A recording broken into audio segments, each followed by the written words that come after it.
Please subscribe, like, share, and do not forget to comment in our comments section. Your comments are very much valuable for us. Please press the bell icon to get all the latest videos. When the Queen speaks, it's accepted she has a clear field. Palace brands wrapping Harry's interview, unhelpful, for overshadowing rare and important vaccine video after he blames press for driving him away. And Meghan reveals pet name. Prince Harry's unhelpful decision to pour his heart out to James Corden has already caused disquiet at Buckingham Palace after the Queen's grandson insisted he and Meghan Markle never walked away from the royal family by emigrating to Los Angeles from London, declaring, "I had to get my family out of there."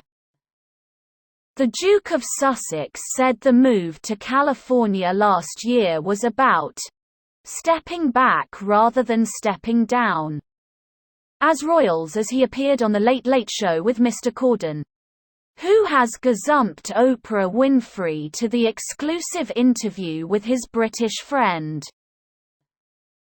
The Duchess of Sussex also makes a brief appearance on the show during a FaceTime call, revealing her pet name for Harry is Hars, while her husband calls her Meg throughout and reveals that his grandmother bought their son Archie a waffle maker for Christmas.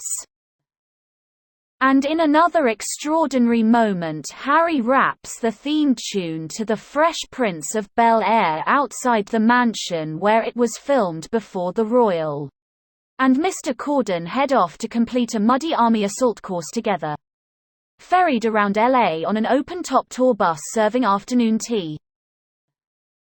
But critics have questioned the timing of his prancing TV appearance, released last night just as the Queen gave a rare public statement encouraging all Britons to have the jab.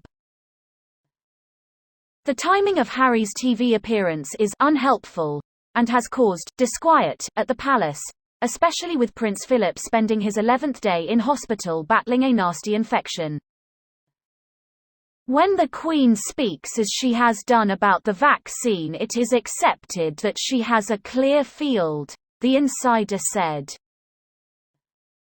Others watching the film, where Harry complains about the toxic media attention he received in the UK during a TV interview watched by millions, urged him to stop whining and rewriting history. He was also accused of ignoring the multi-million-dollar deals he and his wife have signed with Spotify and Netflix, even praising the streaming giants The Crown, despite its negative portrayal of his family, including his parents Charles and Diana. Royal expert Robert Jobson, a biographer of Prince Charles and the Duke of Edinburgh, said, "Timing is everything, isn't it? On the day that the Queen has issued a very, very important message about the whole of the nation getting the jab, that message has sort of been blurred by Harry, the man who wants a private life, talking about his private life again." Royal expert Phil Dampier said, "As the Queen urges us to think of others, Prince Harry prances about in LA and makes the absurd claim that he hasn't walked away from the royals. What planet is he on? Hollywood, I suppose." While commentator Richard Fitzwilliams told, "What is Hars thinking of? Appearing on this sort of show and making an idiot of himself." He reveals the Queen gave Archie a waffle maker for Christmas. Waffle is what he does. The script is puerile. It's nauseating to watch. All 17 minutes of it.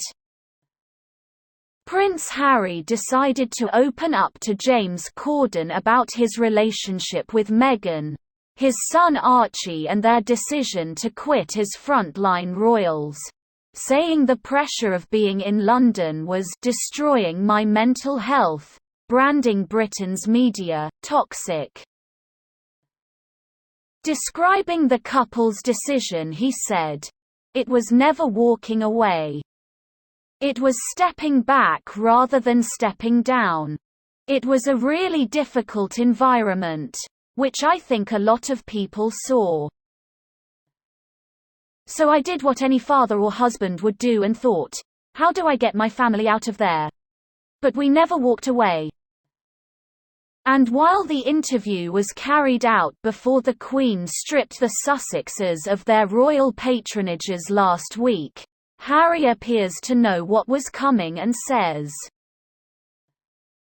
"My life is public service, so wherever I am in the world it's going to be the same thing.